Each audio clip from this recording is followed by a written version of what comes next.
The regulation of cardiac activity, जो भी heart की एक्टिविटी है उसको कैसे रेगुलेट किया जाएगा। Myogenic heart are regulated intrinsically, मतलब जो भी एक्टिविटी हार्ट का कॉन्ट्रैक्शन रिलैक्सेशन है वो खुद ही हार्ट ही कंट्रोल करता है, जिसको इसलिए उसको मायोजेनिक ऑर्गन भी बोला जाता है। ऑटो रेगुलेटेड होता है, इसको किसी भी दूसरे ऑर्गन के ऊपर मतलब अपनी एक्टिविटी के लिए डिपेंड रहने की जरूरत नहीं है। यहाँ पे कुछ स्पेशलाइज्ड सेल होती हैं जो ऑटो एक्साइटेशन करती हैं, जो करंट वगैरह है, जैसे वैसे तो ब्रेन से सिग्नल आते हैं, करंट आता है एक ब्रेन से, तो वो करंट ही हमारे शरीर में अलग अलग एक्टिविटी करवाता है। लेकिन यहाँ पे जो करंट प्रोड्यूस करने की कैपेसिटी है हार्ट के पास खुद की होती है, नोडल टिश्यू प्रेजेंट होते हैं। Medulla oblongata moderate cardiac function through autonomic nervous system ANS. तो मेडुला ओब्लांगेटा जो हार्ट ब्रेन का एक पार्ट होता है वो भी जो कार्डियक फंक्शन है उसको देखता है, और ऑटोनोमिक नर्वस सिस्टम का ये एक जो उसके जरिए ही ऑटोनोमस नर्वस सिस्टम क्या होता है, पैरासिम्पेटिक और सिम्पेटिक, जो एक तो एक्टिविटी को बढ़ाना काम करता है, दूसरा एक उसको कम करने का। और ऑटोनोमी का मतलब है खुद जो काम करता है, अपने आप जो एक्टिविटी करता है। न्यूरल सिग्नल भी जरूरी होते हैं ऐसे तो कार्डियक एक्टिविटी में, जैसे सिंपैथिक नर्व सिस्टम है, पार्ट ऑफ एएनएस है ऑटोनोमिक नर्व सिस्टम का। ये क्या करता है, सिंपैथिक हार्ट रेट को बढ़ा देता है। Strength of ventricular contraction, ventricular contraction ज़्यादा बढ़ेगी जिसकी वजह से कार्डियक आउटपुट को बढ़ाने का काम करता है, ये एक्टिविटी बढ़ाने का काम करता है। जबकि जो पैरासिम्पेटिक न्यूरल सिग्नल होते हैं ये भी एक ऑटोनोमस नर्वस सिस्टम का ही भाग है, जो ऊपर वाले की एक्टिविटी को कम करता है।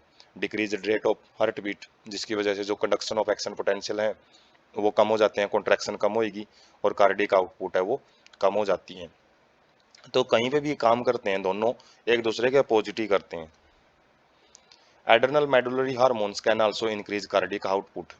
जो एड्रेनल मेडुलरी एक ग्लैंड होती हैं जो कि किडनी के ऊपर प्रेजेंट होती हैं, तो वो भी क्या कर देती हैं, कार्डियक आउटपुट को बढ़ा देती हैं। जो एड्रेनल ग्लैंड है, जो हम लास्ट चैप्टर रहेगा 11th क्लास का उसमें भी देखेंगे, तो ये इमरजेंसी हार्मोन सिक्रीट करती हैं। जब भी हमको कोई ऐसी कंडीशन मिल जाती है जिसमें हमारे पास ऑप्शन होते हैं तीन, या तो फाइट कर सकें हम किसी से, या फिर फ्लाइट कर सकें, या फिर फ्राइट कर सकें, मतलब डरते हैं जब किसी भी चीज, जब डर जाते हैं, या फिर जब लड़ने की एक इच्छा होती है, या फिर हम भागने के लिए जो हार्मोन होते हैं 3 ग्लैंड बोलते हैं उसको, उस केस में हमको ज़्यादा एनर्जी की जरूरत पड़ेगी, और ज़्यादा एनर्जी की जरूरत पड़ेगी तो हार्ट को जल्दी जल्दी बीट करना पड़ेगा, तो कार्डियक आउटपुट उस टाइम पे भी बढ़ जाती है।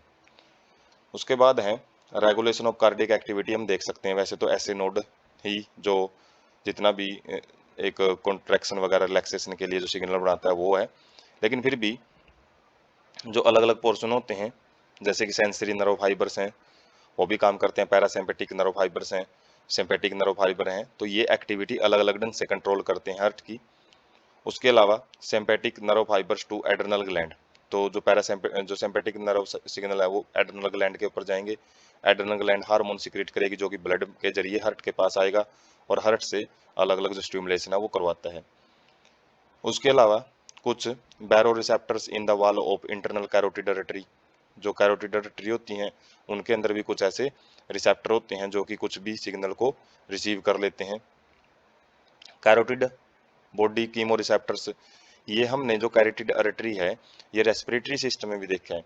जब रेस्पिरेटरी सिस्टम में हमने ये बात देखी थी कि जब CO2 और H पॉजिटिव आयंस बढ़ जाते हैं तो उस केस में कार्डियक आउटपुट को बढ़ा दिया जाता है ताकि ज़्यादा से ज़्यादा ऑक्सीजन बॉडी में सप्लाई की जा सके, CO2 को शरीर से बाहर निकाला जा सके। इसी प्रकार से बैरो रिसेप्टर इन एरोटा, ये भी क्या करते हैं, अलग अलग जो रिसेप्टर हैं ये कंसंट्रेशन चेक करते हैं अलग अलग गैसेज की, खासकर ये CO2 की और प्रोटॉन की कंसंट्रेशन चेक करते हैं।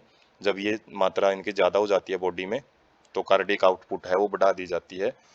तो ये अलग अलग रिसेप्टर हैं, तो बिल्कुल एक नेटवर्क टाइप में काम करते हैं, ये काफ़ी कॉम्प्लेक्स स्ट्रक्चर होती है इनकी।